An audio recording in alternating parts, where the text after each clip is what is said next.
ಹಬ್ಬ ಅಂದ್ರೇನೆ ಸಿಹಿ ಅಂತ ಹೇಳ್ತೀವಿ. ಸೊ ದೀಪಾವಳಿ ಹಬ್ಬಕ್ಕೆ ಸಿಹಿ ಇಲ್ಲದೆ ಹೇಗೆ?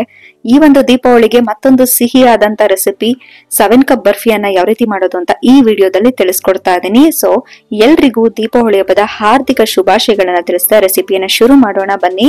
ಮೊದಲನೇದಾಗಿ ನಾನು 1 ಕಪ್ ನಷ್ಟು ಹಸಿ ತೆಂಗಿನ ತುರಿ, 1 ಕಪ್ ನಷ್ಟು ಹಸಿ ಹಾಲನ್ನ ಹಾಕೊಳ್ತಾ ಇದ್ದೀನಿ. ಜೊತೆಗೆ 1 ಕಪ್ ನಷ್ಟು ಬಾದಾಮ್ ಪೌಡರ್ ನ ಹಾಕೊಳ್ತಾ ಇದ್ದೀನಿ. ಬಾದಾಮ್ ಏನ ಸಿಪ್ಪೆ ತೆಗೆದು ಹಾಗೆ ಪೌಡರ್ ಮಾಡಿ ಹಾಕೊಳ್ತಿದ್ದೀನಿ. 1 ಕಪ್ ನಷ್ಟು ಕಡಲೆ ಹಿಟ್ಟು, 2 ಕಪ್ ನಷ್ಟು ಸಕ್ಕರೆಯನ್ನ ಹಾಕೊಳ್ಬೇಕು. ಜೊತೆಗೆ 1 ಕಪ್ ನಷ್ಟು ತುಪ್ಪವನ್ನ ಹಾಕೊಳ್ಬೇಕಾಗತ್ತೆ. ಈ ಒಂದು ಸ್ವೀಟ್ ನ ಮಾಡ್ಲಿಕ್ಕೆ ನಿಮ್ಗೆ ದೊಡ್ಡ ತಳದ ಪಾತ್ರೆ ಅಥವಾ ನಾನ್ ಸ್ಟಿಕ್ ಪ್ಯಾನ್ ಇದ್ರೆ ಇನ್ನೂ ಒಳ್ಳೆದು. ತಳ ಹತ್ತೋದಕ್ಕೆ ಬಿಡಬಾರ್ದು, ಹಾಗಾಗಿ ತಿರ್ಗೋದಕ್ಕೂ ಈಸಿ ಆಗುತ್ತೆ ಅಂತ ಈ ರೀತಿ ನಾನ್ ಸ್ಟಿಕ್ ಪ್ಯಾನ್ ಅನ್ನ ತೆಗೆದುಕೊಂಡಿದ್ದೀನಿ. ಈಗೆಲ್ಲವನ್ನು ಹಾಕೊಂಡು ನಾವು ಸ್ಟವ್ ನ ಹಚ್ಚಿ ಹೈ ಫ್ಲೇಮ್ ನಲ್ಲಿ ಕುಕ್ ಮಾಡ್ತಾ ಹೋಗ್ಬೇಕು. ಎಲ್ಲಾನು ಮಿಕ್ಸ್ ಮಾಡ್ಕೊಂಡು ಚೆನ್ನಾಗಿ ಕುಕ್ ಮಾಡ್ಕೊಳ್ಳೋಣ. ಸೇಮ್ ಮೈಸೂರ್ ಪಾಕ್ ಹದಕ್ ಬರುತ್ತೆ, ಆ ಒಂದು ಕನ್ಸಿಸ್ಟೆನ್ಸಿ ಬರೋವರೆಗೂ ನೀವು ಇದನ್ನ ಕುಕ್ ಮಾಡ್ಕೊಳ್ಬೇಕು. ಇದು ಒಂದು ಸ್ವಲ್ಪ ಗಟ್ಟಿ ಆಗೋವರೆಗೂ ಹೈ ಫ್ಲೇಮ್ ನಲ್ಲೇ ಇಟ್ಕೊಂಡು ನೀವು ಬೇಯಿಸ್ಕೊಳ್ಬೇಕಾಗತ್ತೆ.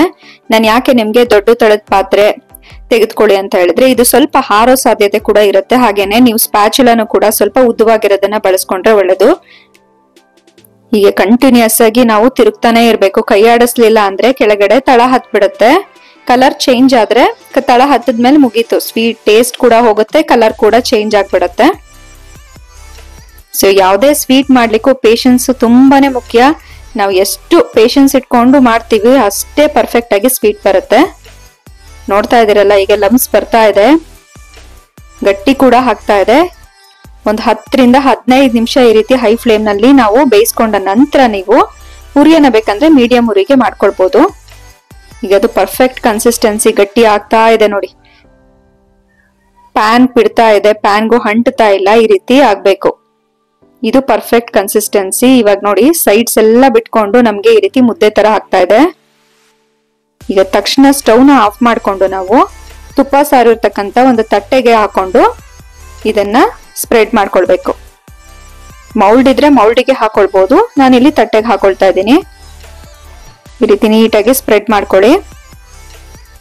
ಮೇಲ್ ಸ್ವಲ್ಪ ತುಪ್ಪನ ಹಾಕೊಂಡು ಸ್ಪೂನ್ ಇಂದ ಈ ರೀತಿ ಲೆವೆಲ್ ಮಾಡ್ಕೊಳ್ಬೇಕು. ಇದು ಸ್ವಲ್ಪ ತಣ್ಣಗಾದ ನಂತರ ನಾವು ಪೀಸಸ್ ನ ಕಟ್ ಮಾಡ್ಕೊಳ್ಬೇಕು. ಈಗ ತಣ್ಣಗಾದ ನಂತರ ನಾವು ತಟ್ಟೆಯಿಂದ ಈ ರೀತಿ ಶಿಫ್ಟ್ ಮಾಡ್ಕೊಂಡು ಯಾವ ಶೇಪ್ ಬೇಕೋ ಆ ಶೇಪ್ಗೆ ಪೀಸಸ್ ನ ಕಟ್ ಮಾಡ್ಕೊಳ್ಬೇಕಾಗತ್ತೆ. ನಾನು ಡೈಮಂಡ್ ಶೇಪ್ ಅಲ್ಲಿ ಕಟ್ ಮಾಡ್ಕೊಳ್ತಾ ಇದ್ದೀನಿ. ಇನ್ಸ್ಟೆಂಟ್ ಆಗಿ ಮಾಡೋ ಸ್ವೀಟ್ ಆಗಿರೋದ್ರಿಂದ ಈ ಒಂದು ದೀಪಾವಳಿಗೆ ಖಂಡಿತ ಈ ಒಂದು ರೆಸಿಪಿಯನ್ನ ಟ್ರೈ ಮಾಡಿ. ತುಂಬಾ ಇಷ್ಟ ಆಗತ್ತೆ, ಮಕ್ಕಳಂತೂ ತುಂಬಾ ಇಷ್ಟಪಟ್ಟು ತಿಂತಾರೆ. ವಿಡಿಯೋ ಇಷ್ಟ ಆದ್ರೆ ಲೈಕ್ ಮಾಡೋದನ್ನ ಮರಿಬೇಡಿ. ಧನ್ಯವಾದಗಳು.